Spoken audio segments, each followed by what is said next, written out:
Hey, welcome to episode 2, Attack of the Clones. No. No? Okay. No. Welcome to episode 2 of Chat Compactor. We are your co-hosts, Ty Mellor and Mr. Bishop. Josh, some people call me. It's still weird for me. So this episode we are going to be talking about Darth Vader, or as I put it in the little bar thing that you'll be seeing, or that you have seen, the rise and fall of Darth Vader. Big deal. Yeah, he may or may not be a big figure in Star Wars. He may have a key influence on some things, like everything that's ever happened in the movies or TV shows or anything.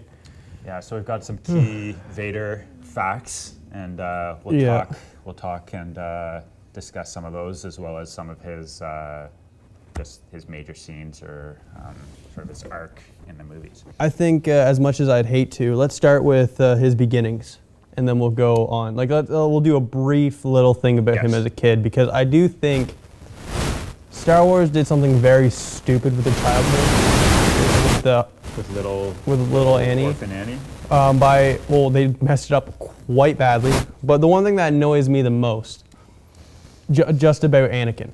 Right. Like, so there's a lot that I hate about the prequels, but about little orphan Annie.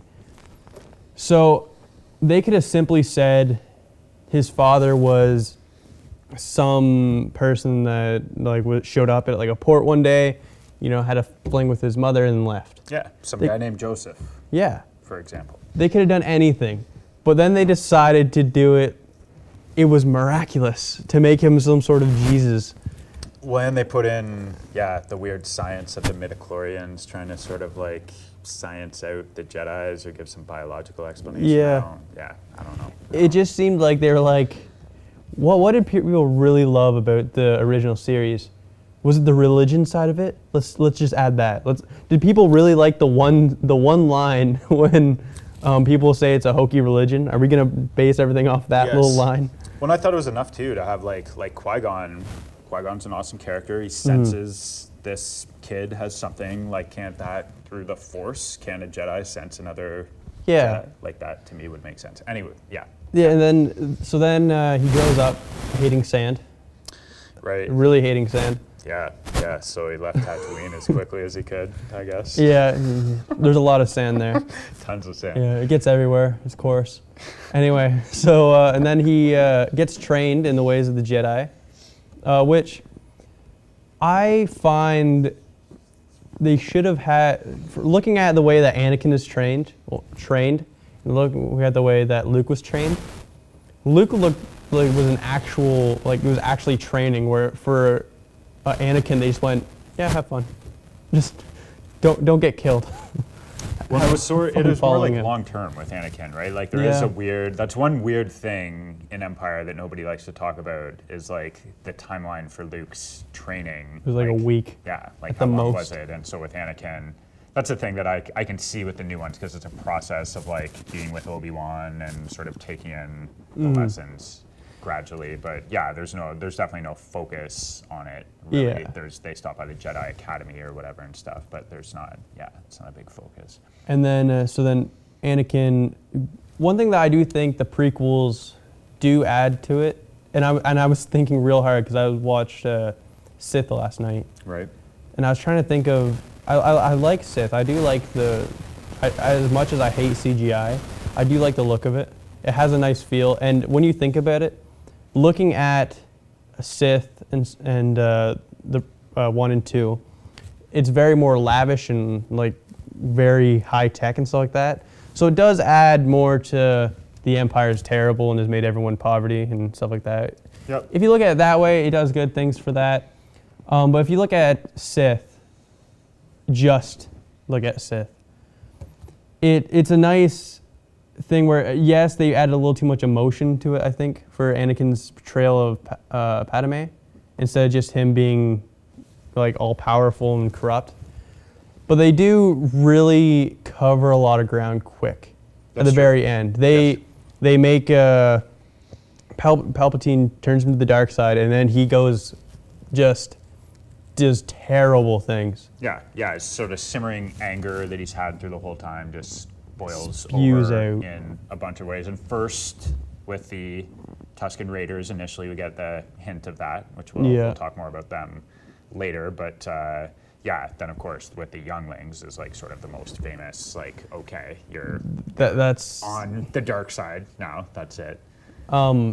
Yeah, so it goes like that, and then I when Darth Vader gets completely turned into Darth Vader, it's even looking at it now, I'm kind of like, this is awesome. And then as soon as he does the no, I'm go, okay, you guys could have cut that real quick there. Just I remember the first time watching it too. I was like, okay, we get to like it turns into Vader. This is awesome. And then, but he like to me that was the exact opposite reaction that he should have had for like the character going forward. Like it should have. There might have been like a monster now, or like I don't like what I've turned into. But then there should have been like an embrace of that thing, right? Just because of who he was in the later movies. So the idea that his first impression is no is shaky with me. I think what they should have done, if I was to go back and do the prequels, I think in episode 2 they should have had him turn into Darth Vader. And episode 3 should have been him destroying the Republic. Right. It should, because or like establishing him as Vader instead of just because now when you look at it, he didn't really do much to destroy the Republic. Like he destroyed the Trade Federation, he did that. He killed some younglings, and then he fought Obi-Wan. But Palpatine took care of everything else. He turned the clones, and that kind of wiped everything else out. Well, that's honestly one of the things that I don't like about the sort of legacy of the new movies, sort of taking out a bunch, like it just sort of rushed a few of the different timelines or whatever, and it's like, well, no, wouldn't, like, I agree that there should have been more time with him as Vader, like, doing terrible things to the Rebel Alliance or suppressing different planets and just showing his evil on a grander scale or whatever, not just with the younglings is big for the Jedi movement, but just as far as the galaxy overall and the Empire's power. There could have been more there. For a series based a lot on politics like the prequels were, they don't really base a lot. It just kind of seems like George Lucas sat down and went, what's the worst thing someone could do? Kill children. There. He's bad now. What if they're Jedi kids? Do it. There. I'm going to go sit on my pile of money and stroke my weird neck. There is like one interesting piece of background information that I wanted to highlight is obviously Ralph McQuarrie is huge in the Star Wars world and all the sort of concept art and everything that he came up with. If you haven't checked that out, go online and do yourself a favor. Amazing, all sorts of the original vehicles and the original artwork is awesome. So awesome. And so he was the guy that came up with Vader's helmet and the way he would look. And apparently it was there was supposed to be a scene where he would go out into space from one ship to another, and the mask wasn't going to be fully part of the character, but then it just came out so amazing, and they incorporated the breathing in there too, with the respiration in there and stuff. It's weird to think like, I was thinking about that a little bit, because we totally think of any respiration machine as like an old or an invalid person. Yeah. And how that adds to sort of his menace or whatever kind of thing, right? His breathe, like even if you watch Rogue One, all of a sudden you just hear. That's the best. Yeah. that's the best when he starts breathing in the hallway. All of a sudden just, and you're immediately like, oh, yes, everyone's about to die. Yes. Everyone is dead. Shivers. Yeah. Like, and so now even though I like the Rebels, I really I had a hard time feeling bad for any of those dudes.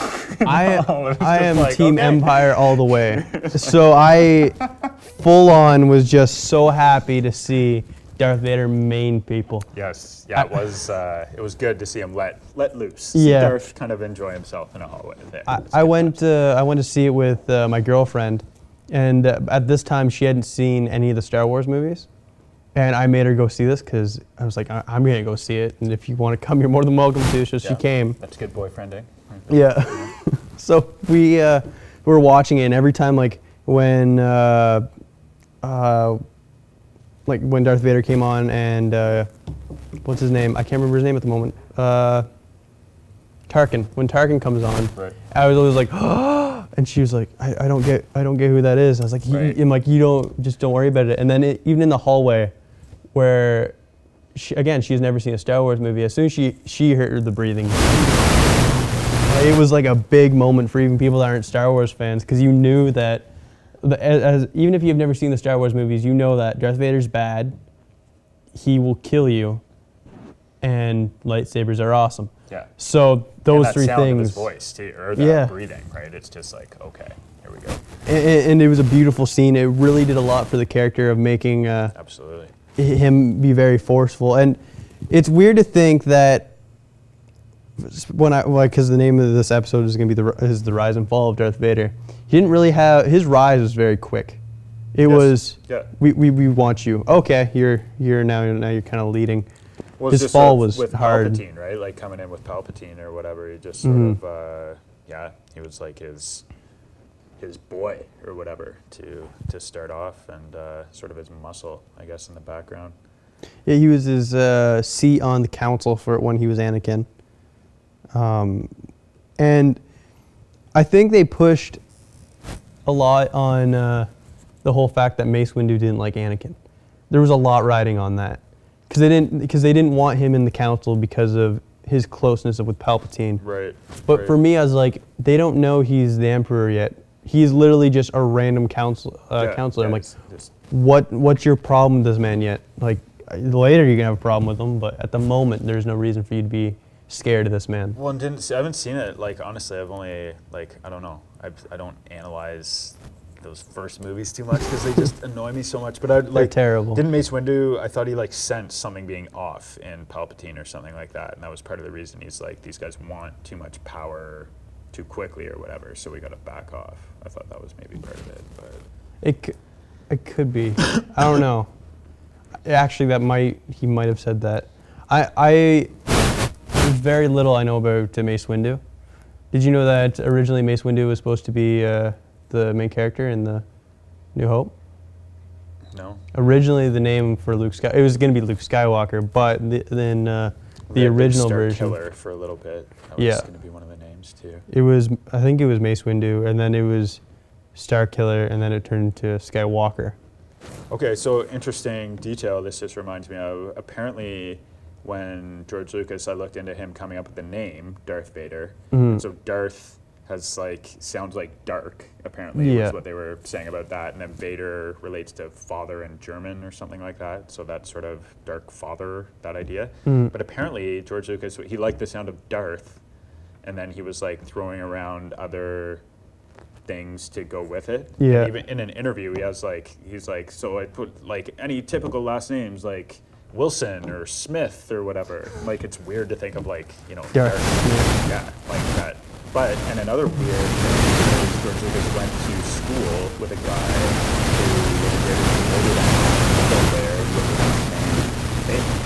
so That's badass. yeah, it could have it's maybe stuck in his head, just the sound from that. Some people have speculated that guy bullied him and he had a negative impression. I think that's going a little far, but it's interesting just those associations, because in his background he definitely went to high school with a kid that had the last name Vader, which I thought was pretty interesting. I think if your last name is Vader and you don't name your child Darth, there's something wrong with you. But do you want to condemn them to then you've got to dress them up in black every day, you've got to attach the respirator, that's a lot. As a parent, it's a lot to do in the morning. Yes, it really affects your morning routine. It's more, I gotta wake up, not put just the respirator sandwiches and cutting up fruit slices. It's okay, let's take out the respirator, let's get your armor. Get your armor. Yeah, his helmet.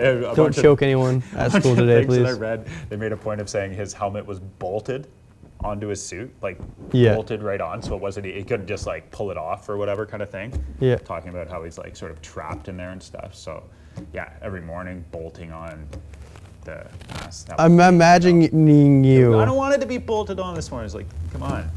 You have to. Little Darth, come on. I really like the idea of have you seen Family Guy Star Wars?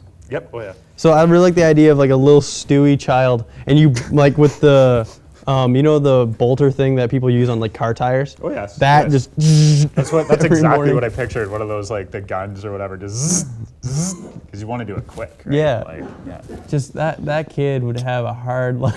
Yeah, you'd have to find a clean cape and Yeah. stuff. Like, yeah. How do you clean armor? Do you? I guess you'd have to Hose, ask. like, I don't know, keep it dry. He gets home from school and just. Yeah. Okay, there you go. Yeah. But yeah, then we go into the episode 4, 5, and 6. So, okay, we're talking about the swing of his power. Yeah. The height I see of Darth Vader's power is like at the beginning of Return of the Jedi. Like one of the big scenes, the start of that is him and the Emperor walking out to, well, he comes out at first talking about what's the progress on the fixing the Death Star, right? And then the Emperor comes and Vader joins him, and to me, that's like almost the height of his power because he's like, it's not, in the other things, he's somewhat behind the scenes or doesn't seem like this prominent figure in the Empire necessarily, but there he's clearly, he's in front of this huge mass of stormtroopers and all the guards. It's like a huge project for the Empire, and he's sort of like leading it up. It's weird to think of him as like a contractor kind of thing or whatever, right? Like when he's like, okay, so like, do we have the like conduits for the whatever system they're fixing in the Death Star? Would he or whatever still have and to stuff, wear a like, hard hat when he was on site then? You'd think his On helmet would top. qualify, yeah. It'd be like it's bolted down or whatever kind of thing. But yeah, to me, that was like when Vader was like fully with the Force, he was fully healthy still, and he was fully like he was right there with the Emperor, basically 1A kind of thing, right? So that's what I would see as the height of his power in those 4, 5, and 6 movies. Yeah, I think for me, I see after. I do agree with you, but I would say that Empire is kind of where he is most He's menacing, most sinister. Yeah, Yeah. yeah, absolutely. and Yes, I then would agree with that. and then because in Jedi he gets more. He has kids and he has a daughter, and which brings up a whole new set of problems for. It does. Yeah. Yeah. Having a daughter will soften a man. Yeah. It's true. But so yeah, then of course the big reveal of him being Luke's son. Luke's father, not son. Oh God, sorry. Anyway, and it's weird when the Emperor tells Darth Vader that Luke is the son of Anakin Skywalker, and he's just kind of like, okay. He's just like, yeah, no, that's a thing. For me, that whole section shows how cold-hearted he is. Like, he found out that his kid is still alive, and he's like, oh, okay. At the same time, it's easy to keep a poker face with a mask on. Yes, he could be underneath going, Yeah. what? Yeah, imagine it's weird. Yeah, imagine his face back there being like, holy smokes, I didn't know that, or whatever. And he's just like, oh, like, He presses pause on the Skype, he goes, oh my God, oh my God, oh my God. Yes, okay. Yeah, because it's hard to tell what his reaction was. Because there's a weird, like a scene that people criticize a lot in Return of the Jedi is when Luke meets up with him, and it's sort of like, you should convert to the light side, and that he sort of seems soft, or like he's having like thoughts of it or whatever, and some people criticize that. But to me, that's sort of an extension of that last news, right? He's like shook up from it and stuff, and doesn't really know what to think necessarily. It's that contrast of his larger responsibilities and then his personal feelings. Yeah, and he even when the Emperor says he should be destroyed, and Vader says, "I can turn him." Yes. And I also see that as maybe he did really hit him, and he was just the most calm person ever in like the whole galaxy. Just okay, him and Han Solo should have a calm off. Yes. Well, he's been through a lot, right? Yeah. So it's like not much would really faze him. Yeah, I guess he's seen his mom die. He's seen his friend cut off his legs, and he's killed his best friend. And okay, yeah. Speaking of that, another interesting fact about Darth Vader: he's in the tie in the Star Wars universe for losing the most appendages of anyone, and with 5 more than the total number, depending on what you count as an appendage. But because he's lost his arm twice. yeah, exactly. Like we go through. That's them. rough. Count Dooku takes an arm, and then Obi-Wan takes a whole bunch of things. Obi-Wan takes the other arm and the 2 legs, and then Luke finishes in Return of the Jedi taking the arm again. So that's 5. Yeah. And bonus points for the people that guess who he is tied with in the Star Wars universe. Comment down below. I surprisingly guessed it. Yes, and I had to read on in the thing that I was reading. I had to read on. It didn't come to me right away, which it should have. But yeah. And it's funny because when we talked about that, immediately when you said the reason that this person is tied with it, I didn't even think about that. I just thought about how. Never mind. It'll give too much away. Yeah, you knew it. I thought of 2 other parts, and I didn't even think about how. Weirdly enough, I didn't even think about the whole Obi-Wan and Anakin fight. Which, by the way, a lot of people give the Darth Maul fight to be pretty awesome. Darth Maul fight's pretty awesome. It is pretty awesome. Best part of Phantom Menace, like. Damn right. Yeah. But the moment in the prequels that gave me the most, like, this is awesome, was when Anakin and Obi-Wan fought. The whole idea of like the 2 blue lightsabers going after each other on Mustafar, which is complete lava. That was a crazy place to have a fight. Like they're floating along on rocks in a lava. Not even noticing stuff around them. Yeah. That was an epic battle. For sure. It's I would say it's the best part, especially because so when Anakin lost his arm against Dooku, the one part that I know about Dooku is that he has Force lightning. Because to me, the Emperor is the most powerful Sith Lord. Like, he is amazing and stuff like that, and he's so powerful he can make lightning. Even in Episode 3, they mentioned how he was so powerful he could even make electricity come out of his hands. Right. But it's like, well, Dooku could do that.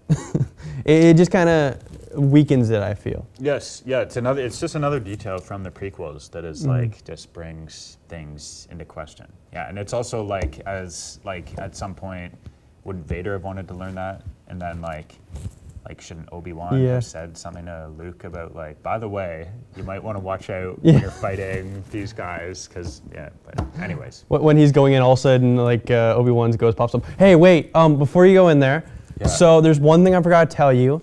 There is head, the way he does in A New Hope, right? Yeah. Like, Luke, beware the lightning bolts from the fingers, like something like Luke, that. Like, run! You're getting into too much. Yeah, you might be in over your head. Yes, you will die. This is bad. I haven't told you about this part. Also, how angry would you be if you were Luke and you thought that Yoda who can lift a X-wing was impressive, and then someone's shooting electricity, and you're like, why am I a Jedi? Well, and that goes back to the week of training. Like, Yoda was trying to cram it all in, and he was like, after he's like, forgot the lightning bolts I did. Like, just like, God. It's like, as a teacher, I can relate to that. It's like, I should have told them about the definition of this. Yeah. When Yoda dies, he meets up with the Obi-Wan, and he goes, did you tell him about the lightning bolts? He goes, I didn't tell him about the lightning bolts. I was sure you would have told. Because should we? No, you'll figure it out. No, don't worry about it. Also, as we're talking about Yoda and Sidious for 1 second, I was also very disappointed going back and looking at Episode 3 and looking at 6. When I think the point of Yoda and Sidious is that they're so powerful they don't use lightsabers.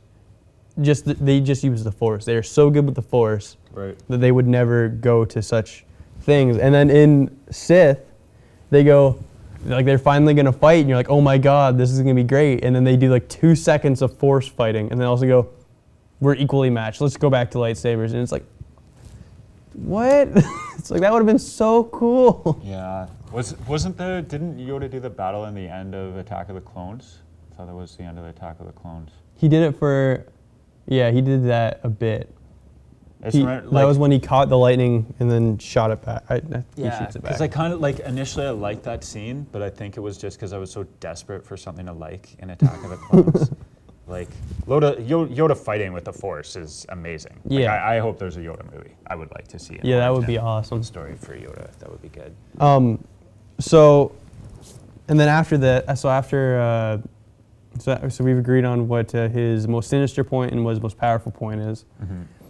His downfall, again, is in the end of episode 6, when he finally turns the light side. But one part that I don't get about this is in the prequels, it is mentioned how it's that Qui-Gon has found a way to do Force Ghost. I think it's Qui-Gon that found a way to be a Force Ghost, and told Yoda and Ben. You didn't tell Anakin though. So did like right before he died, did like Ben go into like Darth Vader's head and be like, by the way, this is how you become a Force Ghost. just so you know, just so we can hang out. Yeah, I didn't get the whole thing with Anakin in the prequels too, of like wanting to, like, that didn't ring true for me, for him wanting to learn the Force to be able to save anyone from dying because of his mom, and the Emperor telling him he could keep people alive. Like, that's, I don't know, that it was just too much of like, you know, this guy's like, oh, you can keep people, you know, the ultimate thing that everyone wants to do all the time, you can keep people alive. Like, it's just, I don't know, it seemed too hokey. It seemed way too much. Look, it seemed very culty.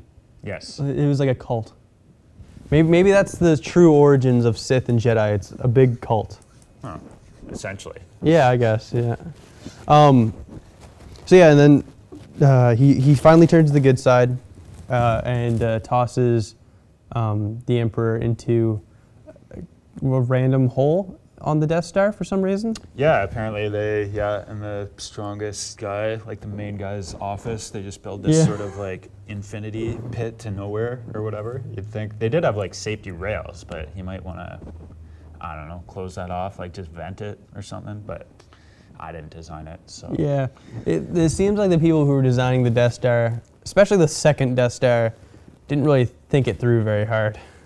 Yeah, that's a flaw in the design. Anyways, I don't know if Jyn Erso's dad came up with that one too, or how that worked, but strange. Before he died, he came up with a second design if they did it again. They're like, hey, by the way. And maybe the Emperor, like, you figure the Emperor's like in charge, he's got things the way he wanted to. It wouldn't be like, oh, why is there this big hole here? Like, that shouldn't be here, right? It couldn't pay. So maybe it was like part of his menacing thing that he had these like, whatever, these big holes in his office. I want giant craters. Why? Yeah, in case I want to throw. Yeah, just don't ask me. I just told you. Do you want the lightning bolts? Do you want the lightning bolts? I said giant holes. That's what I want. I guess you really don't argue with a man that can shoot electricity out of his hands. No, not too much. Like, didn't go well for Vader. Obviously. No. And even that Vader versus Luke fight was pretty awesome. Yes, absolutely. And that also kind of brings up how cold Vader is at that point, is because he is swinging a giant laser sword at his son, and like even throws it at him. Yep. Like I see his want to do. Yeah. And then eventually Luke goes. So I think when he's fighting, he's on autopilot, right? And he's trying to stay in Luke the whole time, is sort of trying to convince him, and like, but Dad, don't you feel it? Like, I can feel that you're cracking a bit, and Vader's trying to like just deny all that, and then like, you know, when he sees what's happening to Luke, it just breaks through. And he picks him up and throws him. Yeah, I read sort of an interesting explanation where like the shock that he got like completely disabled his suit. Yeah, and the breathing thing, and so that's what led to, because his suit was keeping him alive, right? Mm-hmm. And it shocked his body as well, and so in his weakened state, and because his breathing apparatus wasn't working anymore, that's what led to his death. Because I remember always sort of questioning. Sense. Yeah, it was like, okay, he just got like, you know, Luke took those for however many and for however long, and he gets one quick, and then he's dead. But that seems more convincing, thinking of the nature of him being a complete robot. Yeah, exactly. And it's also a really cool part where, again, Luke, right before this is how Luke decides, like, because Luke is for sure heading to the dark side when he's fighting his father. Like, he's wearing all black, and that's kind of what he's supposed to be nodding at, and he's just hammering away at Darth Vader. And then he cuts off his Vader's hand and sees that it's a mechanical hand, and he kind of goes, "Oh, I'm turning like Vader." Yeah, he looks at his own. He takes a quick glance at his own hand, and then just reels it in. It is. It's a pretty incredible moment. There was, and part of the original script for that, I'm sure you've heard this, but like he was supposed to take the helmet at the end and say, put it on and sort of be like, I am now my father, or I am now Darth Vader. I am like now that. Vader. And that would definitely change how things came out, because Luke is the sort of the good guy at the end of it all. But I've watched all the movies, and I would say Luke is not the most manly of men. No. He's very. He's a wimp. Whiny kid at the start. Like that's. Well, even the whole way through, like he never really. At no point would I ever say that is a very intelligent, strong person. So I think it'd been funny having a Darth Vader. That would have been like very whiny.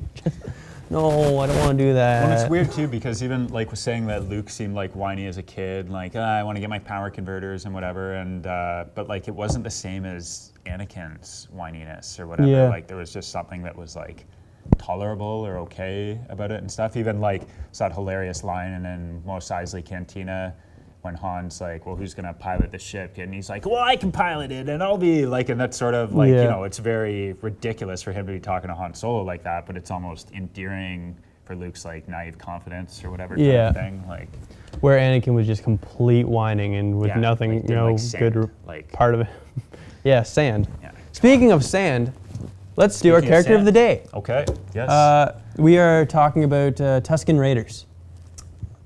Iconic. Awesome characters. One of the first times I was truly talked about the first time I saw A New Hope the other day and being overwhelmed by Darth Vader, seeing him the first time. But the second moment that I clearly remember in that and just being scared out of my mind is when the Tusken Raider, Luke's like rolling around and he's just, you know, with the, with his, there's a name that I read for those sticks, Jadafir or something like that. Anyways, they all make like individual ones and it's part of their routine. But yeah, that was a crazy scene, and just seeing that guy's face for the first time was like, you're scary, you're creepy. Their faces are shocking. And it reminds, again, it looks a lot like a amazing mummy. mask. Another amazing mask. Just a quick regression.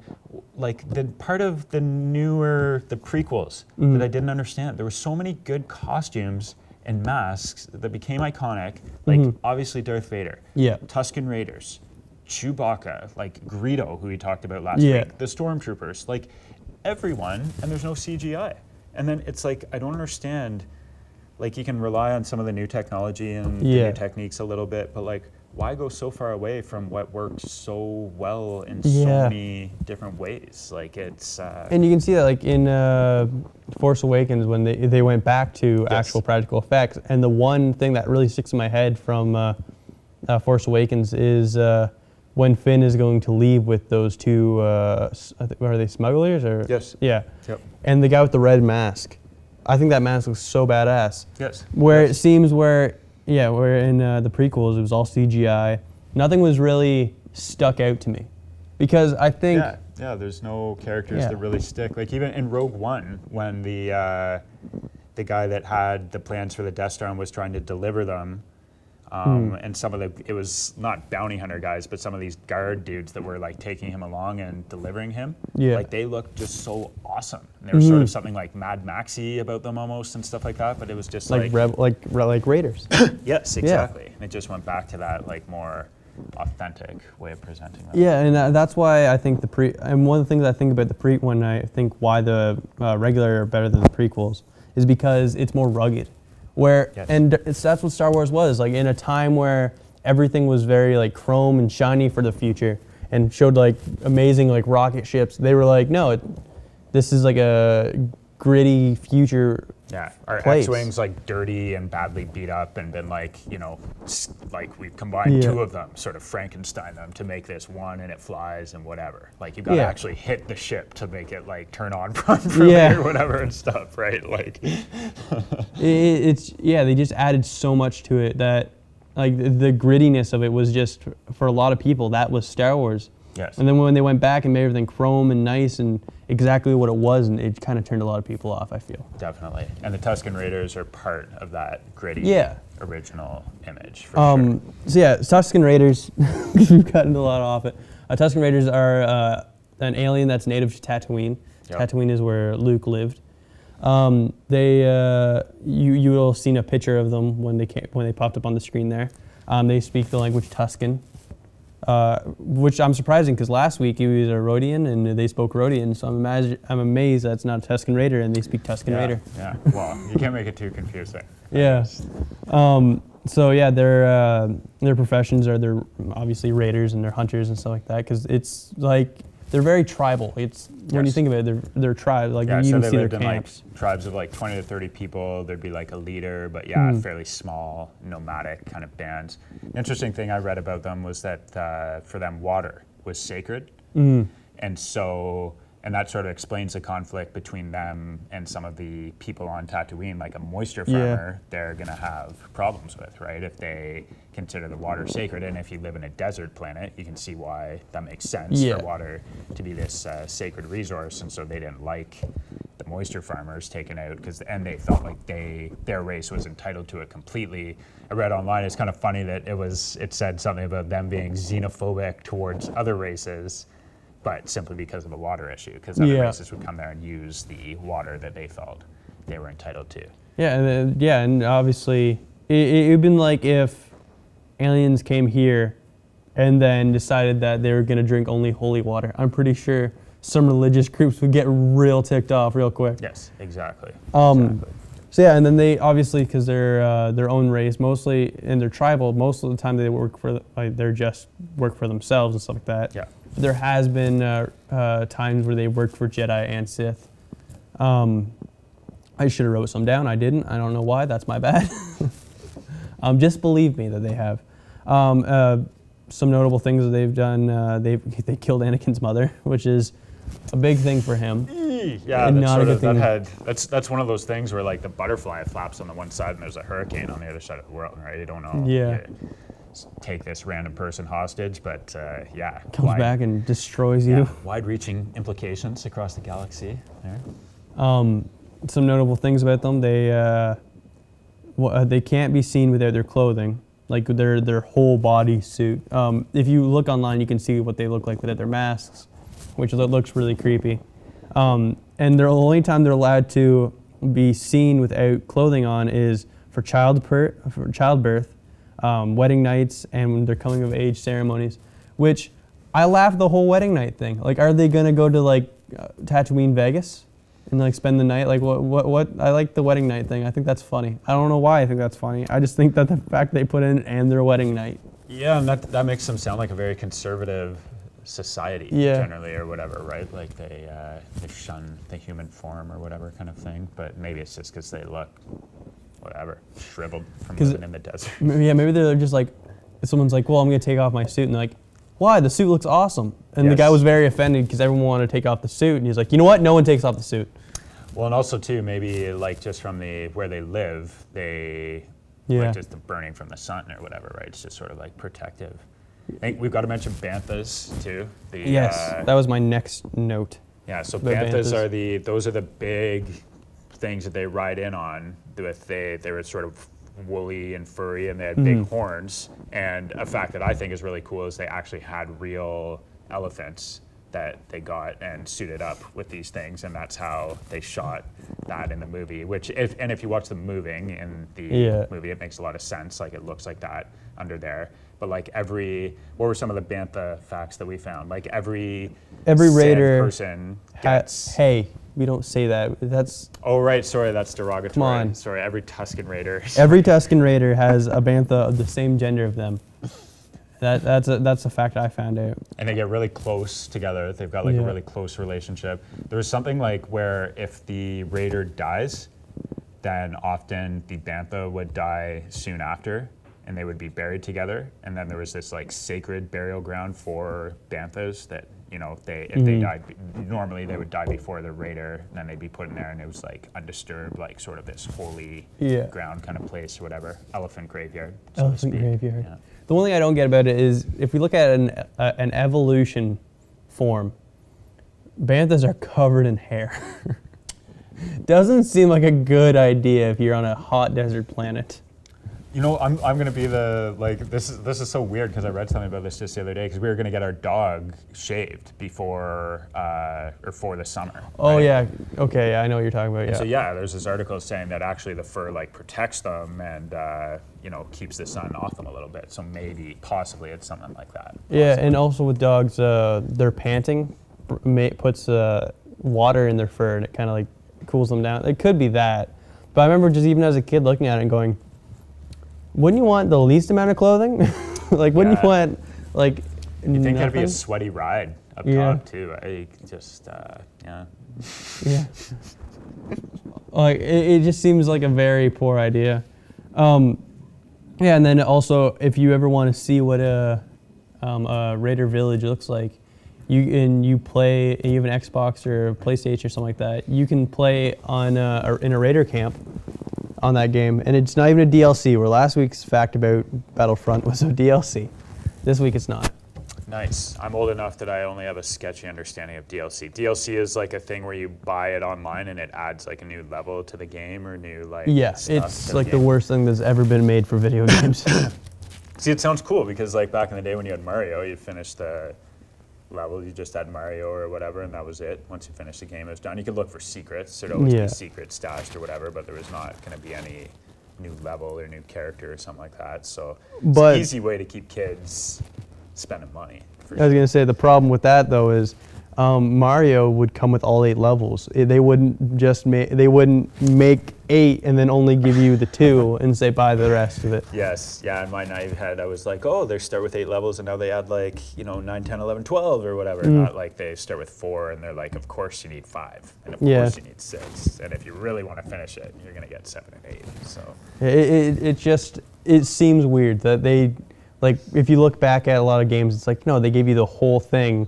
Like for, if we're going to stay on Battlefront, you have 4, I think it's online, I think there might be a little more than 4, but I think it's like 4-ish maps, maybe 5-ish. Anyway, where if you look at the old Battlefront, there was tons of maps, tons and tons and tons. that's true. So it's just kind of like, yeah, we'll just give you this little much, and then if you want more, Right. keep on coming. Right. But yeah, so Darth Vader was a whiny little kid that turned into a Sith Lord, and It was amazing. who rocked the galaxy. Another quick fact about Vader, just a quick little one at the end here. $27 billion have been brought in from Star Wars merchandising, apparently. And there's no like exact separate number, but a majority of the products that are for a specific character are for Vader.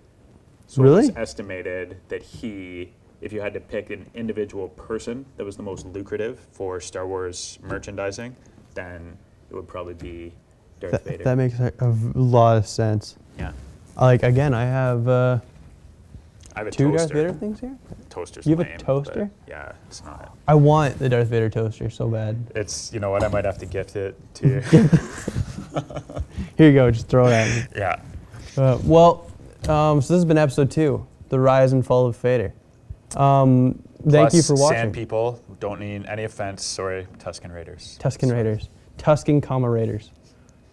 So yeah, thank you for being on. I don't know why I'm saying thank you because you are a co-host, but Thank you. Yeah, thank us both for doing another Yeah. chat compactor. Thanks yeah, to FauxPop. you guys thank us for doing this service. Who's all the people you need to shout out at the end? FauxPop, generally. FauxPop, NorthStar. NorthStar. FauxPop is releasing a new documentary called Power of GreySkull, and it's going to be on Netflix. So if you have Netflix, you get to see that, and you should. It's good. Check that out. Yeah, I did some work on it. I'm in the credits. That's cool. Yeah, that is cool.